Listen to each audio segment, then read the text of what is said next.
ونستهديه ونستغفره ونعوذ بالله تعالى من شرور أنفسنا وسيئات أعمالنا. من يهده الله تعالى فلا مضل له ومن يضلل فلا هادي له. ونشهد أن لا إله إلا الله وحده لا شريك له، ونشهد أن محمدا عبده ورسوله. اللهم صل وسلم وبارك عليه وعلى آله وأصحابه وكل من اهتدى بهديه واستنى بسنته واقتفى أثره. اللهم أحينا على سنته وتوفنا على ملته واحشرنا في زمرته يوم الدين. اللهم آمين. يا أيها الذين آمنوا اتقوا الله حق تقاته ولا تموتن إلا وأنتم مسلمون. اللهم أحينا مسلمين وتوفنا مسلمين وألحقنا بالصالحين برحمتك يا أرحم الراحمين. أوصيكم ونفسي بتقوى الله. اللهم اجعلنا أجمعين من المتقين يا رب العالمين. ثم أما بعد. After praising Allah Azza wa Jalla and sending the best of peace and blessings to the soul of our Prophet Muhammad sallallahu alayhi wa sallam, and testifying that there is no deity worthy of worship except Him alone, Azza wa Jalla, Almighty Allah, with no partners, and that Muhammad sallallahu alayhi wa sallam is the final prophet and messenger sent with guidance for al-alameen, the worlds. I remind myself, my brothers and sisters, of the best advice of at-taqwa, to be always mindful of Allah Azza wa Jalla, to be always aware of Allah Azza wa Jalla and the presence of Allah subhanahu wa ta'ala and the power of the qudra of Allah subhanahu wa ta'ala. May Allah make us with those, ameen. My dear brothers and sisters in Islam, we've been living with the quick, precise presentation of the seerah, the legacy, the life of Muhammad sallallahu alayhi wa sallam, since we are living around the time he was born, alayhi salatu wasalam. His birth and his wahi and ba'tha and mission came to change the whole world, to give people direction and guide humanity towards the right direction. It is a life that's worth focusing on, learning the lessons from. He lived, sallallahu alayhi wa sallam, his early life with a lot of challenges, as we discussed. After he became the Prophet alayhi salatu wasalam, many more challenges will be added from his family members, from beloved people becoming enemies. 13 years in Mecca, that he is standing so strong alayhi salatu wasalam for his da'wah, for the mission that he has been commissioned to do by Allah subhanahu wa ta'ala, until it was time to get out of that and start somewhere else, have a new beginning in another place. Dark as it was before the hijrah, plans to kill him alayhi salatu wasalam or capture him or imprison him. Few days later you will see Al-Madinah is receiving Muhammad sallallahu alayhi wa sallam bil anashid wal ahazid, waiting every single day ever since they knew he left Mecca, coming their way. Every day they go out, all of them, waiting for him, expecting him, until sun becomes very hot. It becomes very hot that they have to go home day after day. Medina is waiting for Muhammad sallallahu alayhi wa sallam. And this is what it is. Allah subhanahu wa ta'ala will not close one door for you unless He opens another that you might not expect. And this is life. So if one way is not going right, know that the faraj is somewhere else. The exit, the way out, the relief is waiting for you somewhere else. Can you imagine? He is the same Muhammad alayhi salatu wasalam who is crying at the doors of Mecca, leaving his hometown, looking at the city in one of the most emotional moments in his life. And he said, Wallahi, addressing his own town, إِنَّكَ لَأَحَبُّ بِلَادِ اللَّهِ إِلَى اللَّهِ. You are the most beloved of towns to Allah. And you are such to me. You are the dearest of towns to me. This is his hometown. And everybody should feel the same to where he is born, normally and naturally. وَلَوْلَا أَنَّ أَهْلَكِ أَوْ قَوْمَكِ أَخْرَجُونِي مِنْكِ مَا خَرَجْتُ. Had it not been for your people expelling me out of you, I wouldn't have come out of you. Alayhi salatu wasalam.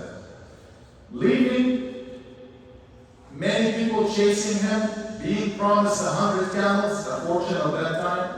If they find him, alayhi salatu wasalam, you can imagine Abu Bakr as-Siddiq is every step of the way looking left and right, sometimes behind, sometimes to the right of the Prophet, to the side, the left side, front, back.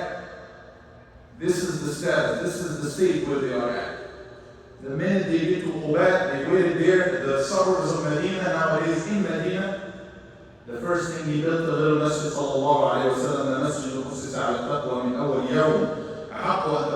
This is the masjid al-Quba. If you do Umrah, you go visit this masjid and remember this. He stayed there sallallahu alayhi wa sallam for a few days, and some seerah narrations mention 2 weeks, and he established the first Jum'ah ever there. No Jum'ah was done before because everybody is almost praying by himself. Jama'ah, if you could manage to get together with another Muslim, that's an achievement.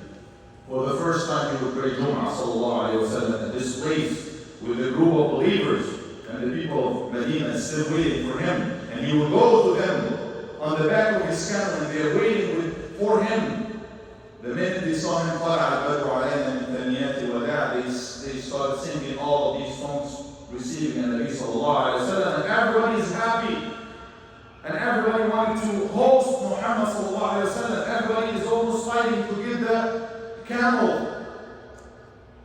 Come with me, Ya Rasulullah, I'll take care of you. No, come here closer, here. What would he choose? The hikmah of the Nabi sallallahu alayhi wa sallam, for the first incident, the first lesson ever that he is teaching the believers in the new place. It's not what I say, it's not what you say. إنها مأمورة. The camel is commanded. The camel is guided by Allah subhanahu wa ta'ala. If the camel is guided, I am guided by Allah, I am directed by Allah, you are directed by Allah. We all, even animals, should listen to the direction from Allah subhanahu wa ta'ala. Lead the camel, lead the animal.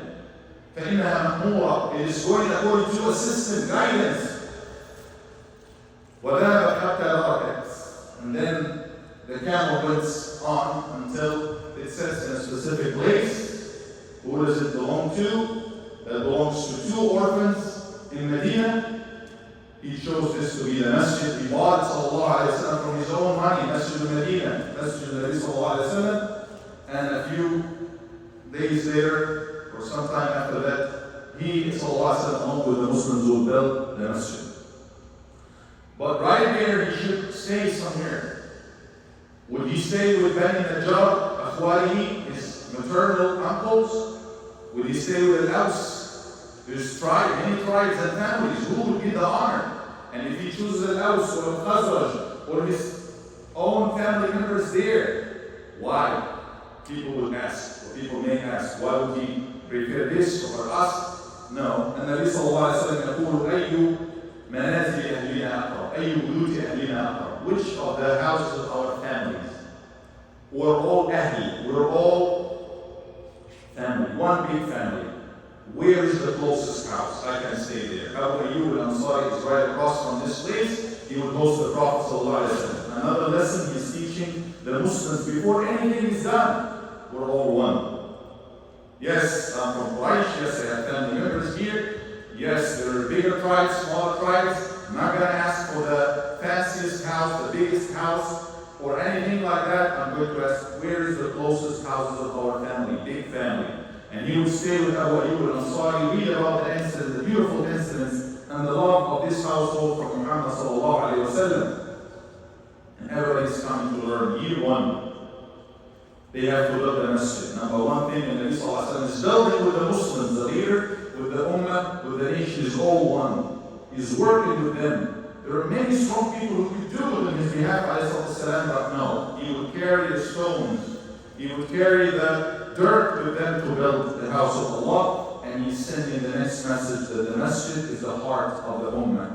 The masjid is not only a place where we pray, as we think. The masjid is the heart of the nation, of this ummah. This is where they connect with the sky, with the heaven, with Allah. And this is where they connect with one another and with the dunya. This is where he will receive visitors from outside. This is where he will send messages. This is where he will teach and educate. and make tarbiyah of the whole ummah. This is where everything happens, in the masjid. And subhanAllah, the closest to that is the masajid here, our masajid. If you live in masajid elsewhere, it becomes very politicized that people pray and close. Everybody should go home. Don't do anything. Can't even gather. It's dangerous. وَلَا حَوْلَ وَلَا قُوَّةَ إِلَّا بِاللَّهِ. But here, subhanAllah, this masjid of yours and many masajid like this is where a lot of social, religious, political events took place. This is the heart of the Muslims. Somebody wants to connect with Muslims, they go to the masjid. If you want to connect with the fellow Muslims, go to the masjid. If you want to get somebody to help you, go to the masjid. You want to connect with Allah before anything else, go to the house of Allah, go to the masjid. This is what Nabi Sallallahu Alaihi Wasallam did as number one thing, built the masjid. What kind of masjid he built Sallallahu Alaihi Wasallam? Very simple, very humble. The focus was on the jawhar, on the essence. It's not the building in itself. It's so much so that he Sallallahu Alaihi Wasallam said, forbade us from exaggerating in the beautification of the masajid, and he said this is going to be one of the signs of the day of judgment. When people focus more on that look, the place of worship, how it looks, and we have all of these ornaments, excessive, unnecessary, versus the jawhar, the content, and what do we do in there?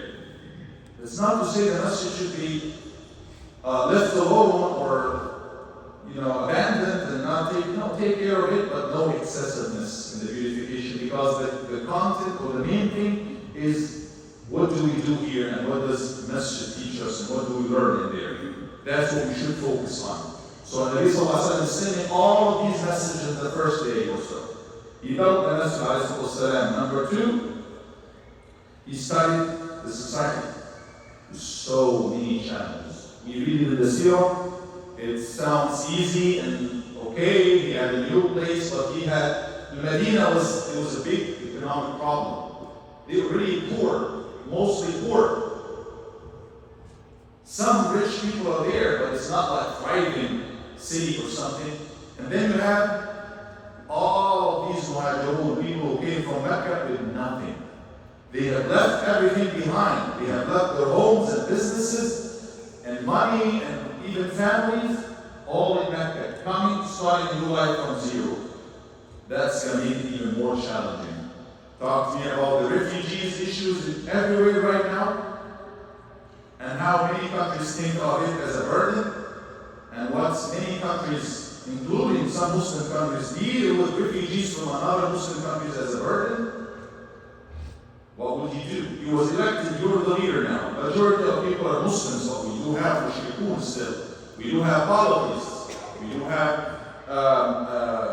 Jews. We're living there, 3 tribes. 3 big tribes. And those tribes, they control the market, the business from that time. They're good at that. The marketplace is theirs. The business is theirs. What would he do? And Quraysh is not going to leave them alone, the people of Mecca, the leaders of Arabia at large. And everybody else, even if you're not having an animosity with Muhammad, he's the enemy of Quraysh. Yeah, he's our enemy. This is the challenge where he's at. And Medina depends on a lot of businesses that comes to them from outside.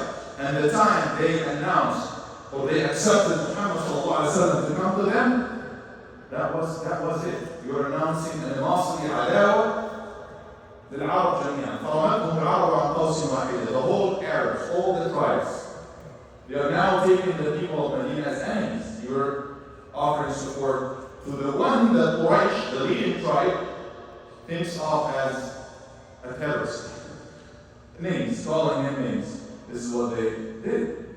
So what would he do, sallallahu alaihi wasallam? He started building the community from within.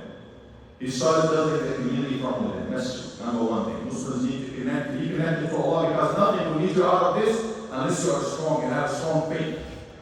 You are strong from within. If you are strong from within, numbers will not matter. Anything else will not matter. But he has to do something, sallallahu alaihi wasallam. So he started muhajirun. They will be refugees and he give them money and the people from Medina should do it. Yes, he did this, sallallahu alaihi wasallam. Did al-Mu'athar in al-Muhajirin wal-Ansar, the brotherhood, everyone from al-Ansar is a brother of a person from Muhajirun, the immigrants, and they support one another, and he even get a lot of food. They inherit one another as like blood relations. Until later on, Allah subhanahu wa ta'ala said, وَأُولُو الْأَرْحَامِ بَعْضُهُمْ أَوْلَىٰ بِبَعْضٍ. The last man, Surah Al-Anfal, you cannot inherit one another anymore. This is only for the people who are related through blood. But this is how the Prophet hold the Muhajirun and Ansar very close. You are the brother of such and such. And we know the example, many examples. The Sa'd ibn Rabi' would offer Abdul Rahman ibn Auf, his brother, here's my money. Can you imagine? This is something we keep repeating, but it's mind-blowing. Half of it, you can take it and leave me half. Well, I don't think any Muslim, Allahu A'lam, I cannot do it. Can you offer half of what you have, bank account, bring it? This is my statement, I have this. Half is yours, half is mine. Very different, it's not easy at all. We can talk about it, but the minute it happens, you will do it, you won't do it. He was not required to do it in the first place. Just give him support, maybe give him a place to stay or something. No. That's because of what the Nabi Sallallahu dealt him in Iman and faith. Not only that, he said, I have 2 wives. Look which one you like better. I gave her a divorce, you marry her. This is an Arab person in Arabia. Back in that time, this is impossible. How did the Iman, how did faith reshape the mentality, the psychology of those people? It's mind-blowing. SubhanAllah, that happened. On the other hand, we have the reaction of Abdul Rahman ibn Auf, Barakallahu laka fi ahlika wa malik, may Allah bless your family, may Allah bless your property. Aina suqukum? Dulani ala suq. What is your marketplace? I need to. He's good at business. He went, he did business, and he made money, and soon after that he got married and he was established. He was one of the richest people in Medina actually later on, Abdul Rahman ibn Auf. And then Nabi Sallallahu Alaihi Wasallam, the people of Medina, they were mostly farmers. They had the farms and the palm trees. Then they came to Rasulullah, what should we do with them? Give us the plan, Rasulullah. He said, the Muhajirun, the immigrants from Mecca would work for you. They had huge farms. They would work for you, and whatever comes out of this will be between you. So you have the capital, you have the farm, they put the effort the whole year, and it's between you. So he is turning this, he's turning the immigrants or the refugees, if you wish, into a working, productive power. More production will be there. And at this time, around this time, he was thinking in the water security, if you like. So the water is controlled by the Yahud. Yahud, they own all the water, the wells. And Nabi Sallallahu Alaihi Wasallam, he doesn't have money to buy anything. He is now urging and motivating Muslims. من يشتري بئر روما وله الجنة أو يغفر الله له. Who amongst Muslims is ready to buy the water well of Ruma? And I guarantee for him Jannah. I guarantee for him forgiveness from Allah. And Uthman radiallahu anhu, being one of the richest from Muhajirun, he would run to buy. Bring it to the Prophet sallallahu alaihi wasallam. Rasulullah, see what you want to do with it. What do you want me to do with it? So give it for the Muslims. What is that? It's not salah or siyam. The Nabi sallallahu alaihi wasallam is trying to give Muslims security. This is your water, source of water here. It's now yours. Nobody can control you. They used to sell the water very expensive for the Muslims. Now it's free. You got the water free, and you are working. And now, the Nabi sallallahu alaihi wasallam started, making peace with Jews. There's a lot of ayat from before. Most of the ayat talking about Bani Israel, Ahlul Kitab, the people that was revealed in Mecca. They were revealed in Mecca. So Muslims were coming, having a great deal of respect for Yahud, the followers of Musa, and what have you. And the Nabi sallallahu alaihi wasallam did a couple of actions himself. There was no siyam yet. So he found Jews fasting on the day of Ashura. He said, we fast too. We have more right than Muslims. So he's doing like them. And he was really praying towards the Qibla. And subhanAllah, he's the same prophet that they recognize him more than they recognize their own children, as Allah said in the Quran. And Mu'ad, Sa'd ibn Mu'ad, was telling him, Taqullah ya bani Yahud, fear Allah. This is the one. هذا والذي كنتم تستفتحون به علينا. You know, this is the person that you were talking about, that he is about to come day and night. And you were telling, he will come, we will follow him, and we will fight you with him. You know he's the one, follow him. And another incident, the Prophet got married to Sophia. Sophia ibn Huyay ibn Akhtab is the daughter of one of the leaders of Jews from Bani Nadir by the name of Huyay ibn Akhtab. When they were coming to check on this newcomer, him and her uncle, his brother Abu Yasir ibn Akhtab, she heard, as they were coming back, she heard them saying, later on she would tell that to the Prophet after she became his wife. So they heard them as they came to visit you, as they, in their way back. One of them was telling the other, who? Is he the man? Is he the one? He said, yes. Who? He is the one. We know, they know him. قال فما نفعل? What are we going to do? قال عداوته معي. I'm going to be his enemy to the end of my life. Even though they know and they recognize he is their one that they were waiting for. But this is their psychology. Even if the Nabi Sallallahu Alaihi Wasallam would try to get closer to them, go to their direction, pray towards way to not disfast with them by the direction of Allah subhanahu wa ta'ala. Muslims already, Quraysh, even the people of Mecca, they were expecting that Jews would follow him right away because they know, oh, those are the guys that call one God in the heaven, and Muhammad is almost saying the same thing, so they will just follow him.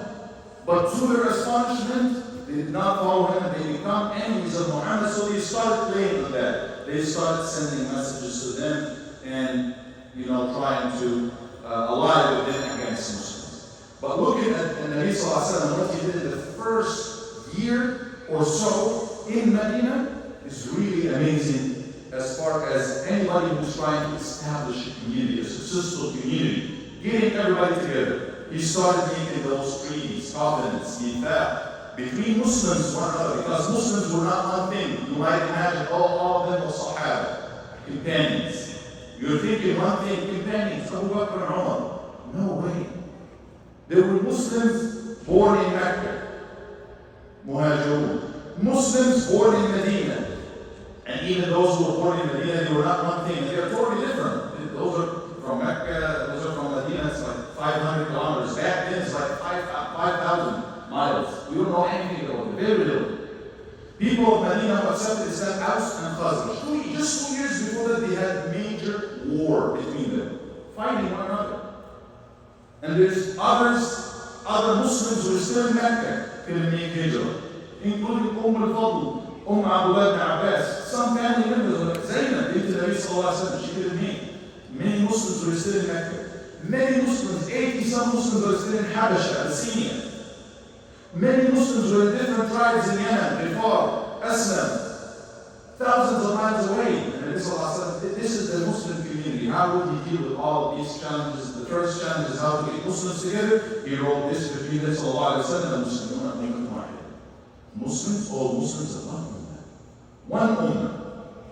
What about the family? What about the tribes? This is good. This is recognized in Islam as long as it does good. When there is a financial burden, when there is a fine on one of them that he cannot pay, then who should pay? All Muslims? No. His family members, his tribe, in the same way they used to do before. We support one another. So Islam respects everything that goes with the main goal. Same thing we have here in this room right here. Are we all from the same ethnicity, background? No, different. But that was the same case with Muhammad Sallallahu Alaihi Wasallam. Whether you are immigrant, come from a different country, whether you're born here, whether you're black or white or whatever ethnicity, whatever group, whatever class, whatever age. And Nabi Sallallahu Alaihi Wasallam, what he did in the first few months in Medina was really amazing in how he get everybody together. We all build the masjid together. We all pray in one line to Allah subhanahu wa ta'ala. We all one ummah.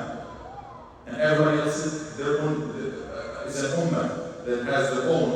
The other thing was Jews. He made the same covenant with Jews that Jews is one ummah, but we Muslims with Jews, we conform, or we constitute one big citizens of the same town against any enemy who will attack. We become one. We stand together, we fight together, we defend together. That's how he did it, sallallahu alayhi wa sallam, where he was the leader. The prophet and the leader, elected leader as well, by all the people that accepted him, alayhi sallam, even those who did not accept him. That's how he built it, alayhi sallam. From now on, there will be so many challenges from all the enemies of haqq, of truth. Those will be everywhere and anywhere. Subhanallah. They don't like it. Even if Muslims would leave them alone, go to a different place, they don't like it. You have to eradicate them. Quraysh will send the Jews, to the hypocrites in Medina, to the mushrikun who did not accept Islam yet, to the other tribes around Medina. They will even send some, the first, feels like a few months after Muslims left, they sent Qurs al-Fihri to attack Medina at night. Little highway robbery and stuff. Getting some of the money from the Muslims in Medina. Nabi had to do something. That's why the next few would be preparing a strong army. Sending the message for everybody that we're not here to be dealt with like we are in Medina, in Mecca. And that Allah subhanahu wa ta'ala has given him already the permission you can fight that. The permission has been given for those who have been always fought against. Now we can fight back. So the Nabi Sallallahu Alaihi Wasallam will send little Saraya expeditions around Medina to send the message for everybody. We have an army. We're not helpless. We're not some people who just leave, who do not have any powers or equipment or tools to defend themselves. No, we are here and we will stand our ground. That's the message he's sending, and that's why you see all of these Saraya or expeditions and Ghazawat that will come in the next few years until year 8. Year 6, you will have Sulh Hudaybiyah, this treaty of peace. Until year 8, many people will accept Islam, but after year 8, Fath Makkah, دخل الناس في دين الله أفواجا. People come into the deen of Allah in droves. That in his final Hajj, few months before his death, 130,000 Muslims are there with him making Hajj. This is only the people who are making Hajj with him. This is a huge number in the time. So this is very, very big, glimpse of the Seerah of Al-Ahd al-Nabawi. We'll talk more in detail about this tonight, inshallah. Part 3, we have talked about the Seerah part 1, the childhood of the Prophet ﷺ, the youth of the Prophet ﷺ, until he became a prophet, and part 2, Al-Ahd al-Makki, the time in Mecca, was last week. This week, inshallah, for Salatul Maghrib, we will talk in detail a little bit about the Medina time and what happened to the end of the life of the Nabi sallallahu alayhi wa sallam. Join us, inshallah. قل قولي هذا واستغفر الله لي ولكم فاستغفروه فإنه هو الغفور الرحيم.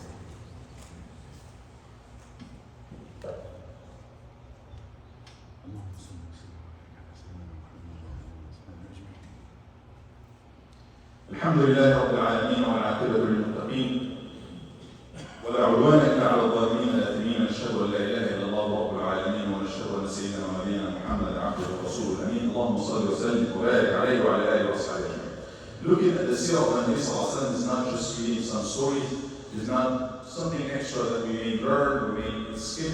It is something that really gives us the true understanding of Islam through the actions of the one sent by Allah, appointed and sent by Allah subhanahu wa ta'ala to show us Islam. To give us Islam and show us Islam, how to implement it. From now on, from year 1, Allah subhanahu wa ta'ala will give us the rules of the 10 in year 1.